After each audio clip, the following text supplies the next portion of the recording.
Hi friends, welcome to news pocket. 2008 మాలేగావ్లో జరిగిన bomb blast కేసులో తాజాగా ముంబై ఎన్ఐఏ కోర్టు సంచలన తీర్పు వెలువరించింది.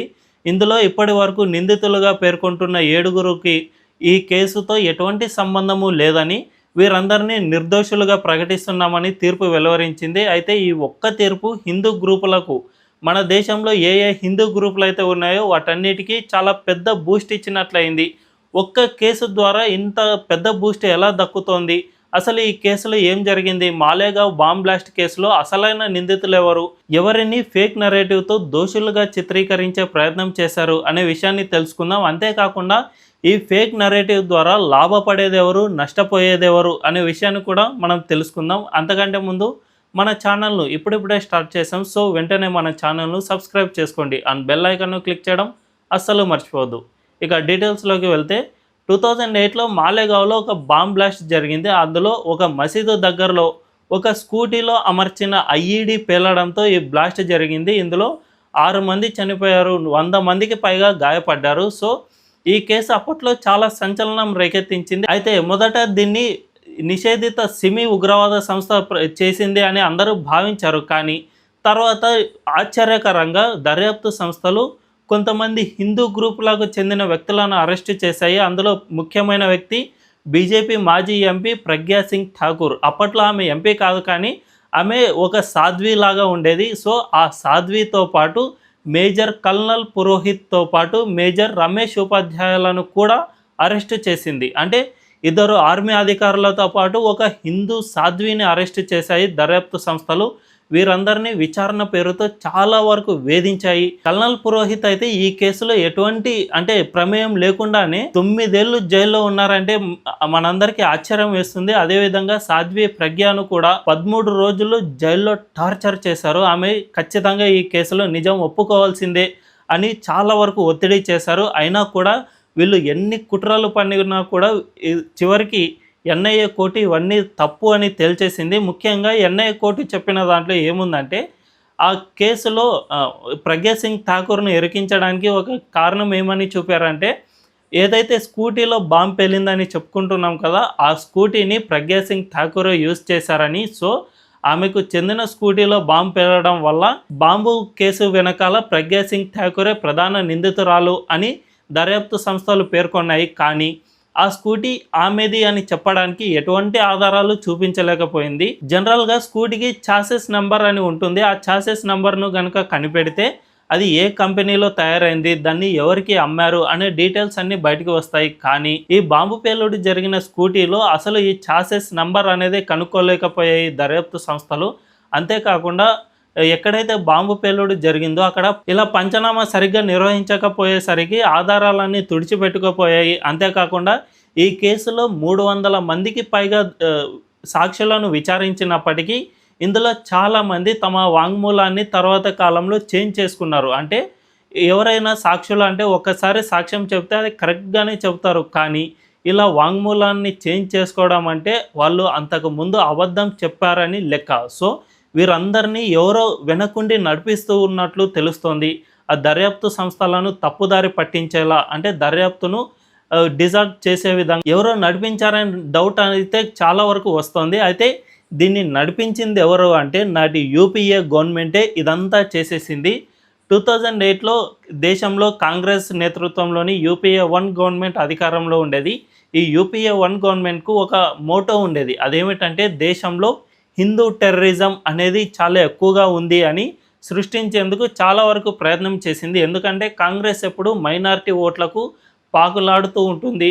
మైనారిటీలే మనందరికీ తెలుసు, ప్రపంచంలో ఉగ్రవాదం ఏ మతానికి చెందిందో, ఏ మతం వారు ఎక్కువగా ఉగ్రవాద కార్యకలాపాలకు పాల్పడతారు అన్న విషయం మనందరికీ తెలిసిందే. కానీ కాంగ్రెస్ పార్టీ మాత్రం అలా కాకుండా హిందువుల్లోనూ ఉగ్రవాదులు ఉన్నారు కాబట్టి ముస్లింలను మాత్రమే తప్పుపట్టాల్సిన అవసరం లేదు, హిందువులు కూడా ఉగ్రవాదులే అనే విధంగా ఫ్రేమ్ చేయడానికి ప్రయత్నించింది. అందులో భాగంగానే సాధ్వి ప్రజ్ఞను కూడా ఈ కేసులో ఇరికించింది. అంతేకాకుండా దర్యాప్తు సంస్థలు పేర్కొన్న 7గురు నిందితులంతా కూడా హిందూ మతానికి చెందిన వారే కాబట్టి వీరందరినీ ఇరికిస్తే మన దేశంలోనూ కూడా సఫ్రన్ టెర్రరిజం అనేది ఉంది అని నిరూపించే ప్రయత్నం చేసింది. 2008లో మాలేగావ్ పేలుడు మాత్రమే కాదు, ఆ తర్వాత జరిగిన ముంబై బాంబ్ బ్లాస్ట్ కేసులో కూడా హిందూ టెర్రరిజం అనే వర్డ్ను క్రియేట్ చేయడానికి చాలానే ట్రై చేశారు. ఎవరైతే అజ్మల్ కసబ్ లాంటి ఉగ్రవాది చేతికి ఒక కాషాయపు తాడు కట్టించి పాకిస్తాన్ వాళ్ళు మన ఇండియాలోకి పంపిస్తే ఇక్కడి కాంగ్రెస్ నాయకులు అది చూసి హిందూ ఉగ్రవాదులే ఈ పనికి పాల్పడ్డారు అని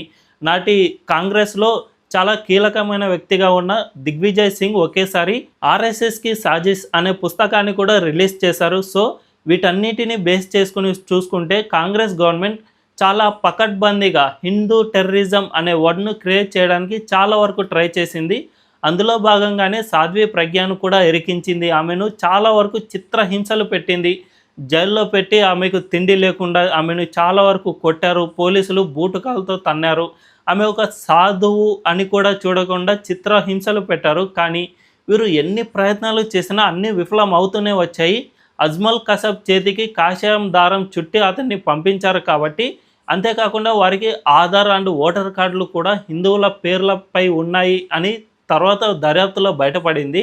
అజ్మల్ కసబ్ను కనుక హేమంత్ కర్కరే అనే ఒక కానిస్టేబుల్ అతన్ని లైవ్గా పట్టుకోకపోతే, అంటే బతికుండగానే పట్టుకోకపోయి ఉంటే ఖచ్చితంగా హిందూ టెర్రరిజం అనే వర్డ్ ఖచ్చితంగా స్ప్రెడ్ అయ్యేది. కానీ హేమంత్ కర్కరే లాంటి ఒక కానిస్టేబుల్ చేసిన ప్రాణత్యాగం వల్ల సాఫ్రన్ టెర్రరిజం అనేది వీగిపోయింది. తాజాగా కూడా 2008 బాంబ్ బ్లాస్ట్ కేసులో ఈ ఎన్ఐఏ కోర్టు ఇచ్చిన తీర్పు వల్ల ఈ హిందూ టెర్రరిజం అనేది లేదు అని మరోసారి నిరూపితమైంది. సో కాంగ్రెస్తో పాటు ఆ పరివారం ఎంత ప్రయత్నాలు చేసినా కూడా హిందూ టెర్రరిజం అనే పదాన్ని సృష్టించలేకపోతూ ఉన్నాయి.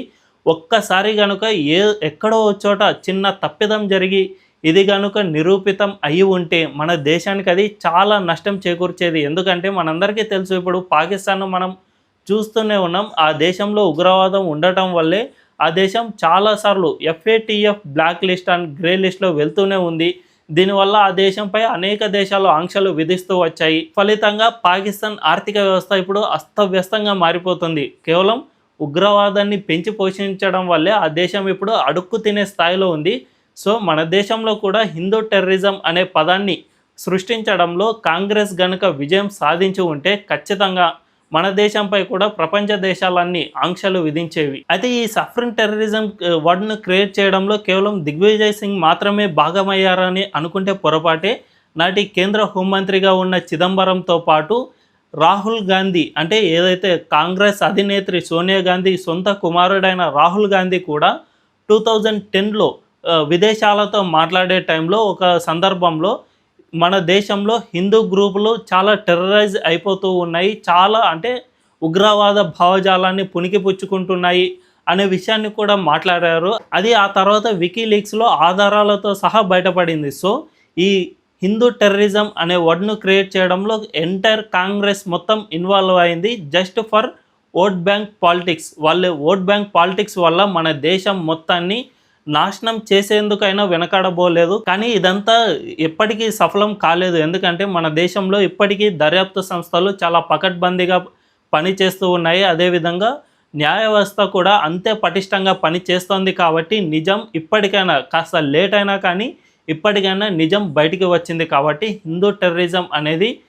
ఇప్పుడు అస్సలు లేదు, భవిష్యత్తులో కూడా ఇది సృష్టించబడదు. అయితే ఈ 2008 బాంబ్ బ్లాస్ట్ కేసులో తాజాగా NIA తీర్పు ఇచ్చిన తర్వాత అయినా కాంగ్రెస్ పార్టీ సారీ చెప్పాల్సి ఉండేది. దిగ్విజయ్ సింగ్ ఇందులో కీ రోల్ ప్లే చేశారు కాబట్టి మీడియా అతన్ని మాట్లాడించే ప్రయత్నం చేసింది. మీరు ఇప్పుడు సాఫ్రన్ టెర్రరిజం అనే వర్డ్ని క్రియేట్ చేశారు కదా, మరి ఇప్పుడు దీనిపై మీరేమని అంటారు అని అంటే అతను జస్ట్ లైట్గా ఏమని చెప్పేశాడో తెలుసా? ఇప్పుడు ఆ విషయాన్ని పట్టించుకోవాల్సిన అవసరం లేదు, అదంతా పాతబడిపోయిన విషయం, ఇప్పుడు ఎందుకు మీరంతా లేపుతూ ఉన్నారు అని దిగ్విజయ్ సింగ్ చాలా ఈజీగా కొట్టిపాడేశారు. అంటే ఒక పెద్ద కుట్రను పన్ని ఆ తర్వాత అదంతా తప్పు అని తేలగానే ఈజీగా కొట్టిపారేశారు.